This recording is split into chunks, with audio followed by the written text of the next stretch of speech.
It has never taken me more than one breath to find the bottom of a person. I don't mean that unkindly. It's the trade, that's all. You stand near enough. A checkout line, a waiting room, the seat behind. And you reach, the way you'd reach into a coat pocket that isn't yours. And there it is. The one folded thing they keep at the very bottom. Everybody has it. The private picture. The soft place. I find it, I open it, I set it where they can't help but look. Then I step back. That's the whole of the work. I have never laid a hand on anyone. I'd like that on the record before the rest. I kept my hands clean. I only ever used what was already in there. I don't enjoy it. People assume that, and they're wrong. The first thing I can remember is knowing which stair my mother wouldn't step on, and why, before she did. I had opened every kind there is long before I was grown. The drowning kind. The being watched kind. The something's in the house and it knows your name kind. After enough of them, they stop landing. You go numb the way a tongue goes numb. Fear was the last thing I could feel, and only ever for the half second it belonged to someone else. There was a man last winter. I never learned his name. I make a point of that. I only know that afterward his windows stayed lit for a week. The mail stacking up inside his door. And by the time anyone went in, he'd stopped answering to his own name. Then the night bus. The last one, the long way over the river. 4 of us aboard, the heater ticking, the ceiling tube humming its flat note down into my teeth. At night the windows go black and hand you back the inside of the bus. Everyone doubled, floating out over the water. She sat 2 rows ahead, facing front, not moving. Her reflection out there in the dark with her. I never saw her face. Not the real one, not the one in the glass. Start to finish, I never saw her face. I reached the way you do. One breath. There was no give. Not the flat nothing of a dull person. I know that nothing. It's shallow, you touch tile an inch down, and that's a whole life. This was the opposite. This was the flatness of deep water at night. The kind that gives back no reflection, because the light goes in and never comes out. I reached for the folded thing at the bottom of her, and my hand kept going, and the bottom was not where a bottom goes. It was not anywhere I could feel. I've read Clergy and Thieves, and a couple of men the rest of you would have crossed the street to avoid. Every one of them had a floor. She was the first room I ever leaned into that didn't. I should have let go. That's the one flaw in me, if you want to name it. I can walk past suffering all day. I have never once been able to walk past a locked thing. A person with no bottom was the one thing I'd never met, and I had to know how far down it went. So I did what I am always careful not to do. I didn't just reach. I leaned in. Past the place where I keep one foot on the bank, past my own balance. Feeling for the floor of her the way you feel for a step in the dark, eyes shut. There was no step. The heater still ticked somewhere, small and far off now, the way sound goes when your head slides under bathwater. I remember the exact moment, my weight went past the point it comes back from.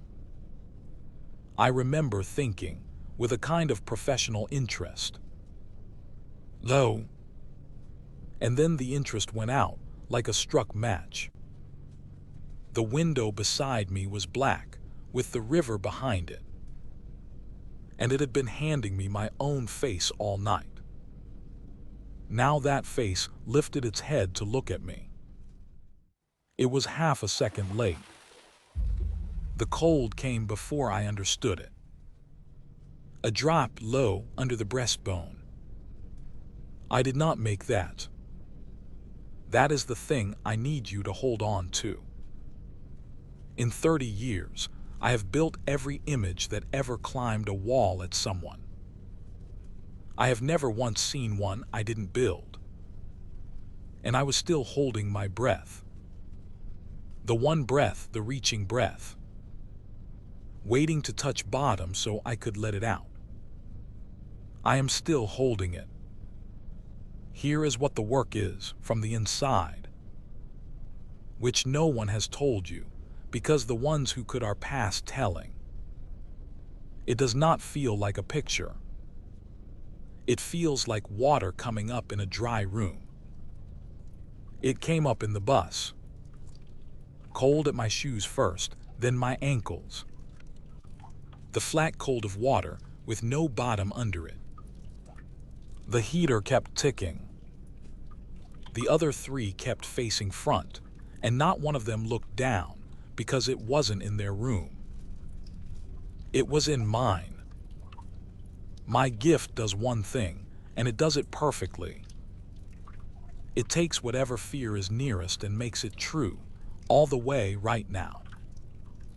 All my life I'd aimed it outward, at other people. Now I'd fallen into the one place where the nearest fear was hers. And hers had no floor. And the thing in me that makes fear real had nothing else in reach. It worked exactly the way it always works. Nothing broke. My gift didn't fail me. It simply turned around and did its job on the only person still inside its reach. The water came up past my chest. That flat pressure on the ribs, a hand spreading from the inside, pushing the last of the air up. There's a taste that comes to the back of the throat in the last moment, when a person stops arguing and understands. Cold and faintly of coins. I've drawn it out of 1,000 mouths that weren't mine. I had never once tasted it in my own. I was 40 years old and already going under. I kept waiting for her to turn around. It was the last thing I had. If she turned around, if this was a fight, if she was one of me, something older and colder that had reached back on purpose. Then there was someone in the water with me, and two of us could settle it. I'd have taken that.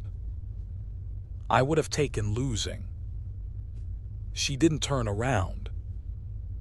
She wasn't doing anything to me at all. That's what I understood going down. There was no her left to do it.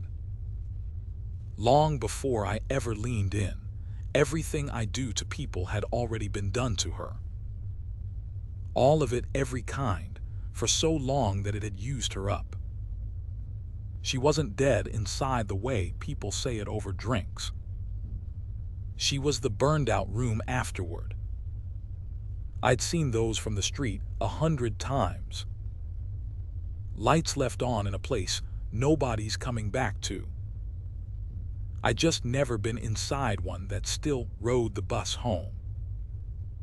I went into the whole depth of her, and she never felt it. A moth goes down a well. The well does not notice the moth. There was no bottom, because there was no floor left in her to be won. Only the drop where all of it used to be. Then the bus slowed. The bell rang. That small, ordinary ding, A stop like any other. She stood, pulled her coat straight, and stepped down. Unhurried, the way you leave anywhere at all. The doors folded shut behind her. She never looked back. I was still going down. They found the body at the end of the line.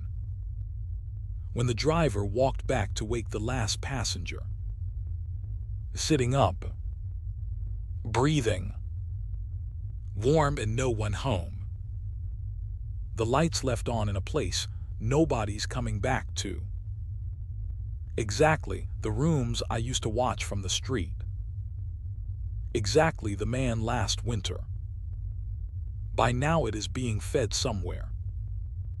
Turned to face a window it will never look out of. It has stopped answering to its name. That was only the body. Whatever was ever me went over the edge that night and never touched down. It stayed here. At the bottom of the well that had no bottom, where I have been longer now than I can count. You want it to be a monster down here. I know that now, better than I knew anything back when I was the one reaching. A monster you can face. A monster wants something from you. The bottom of the well is not a monster. It is that no one is there, and no one is coming, and no one ever knew you fell. I never touched a soul. I only used what was already inside them. And something inside her used me the same way, and my hands were so clean, and it counted for nothing. I find I can still reach.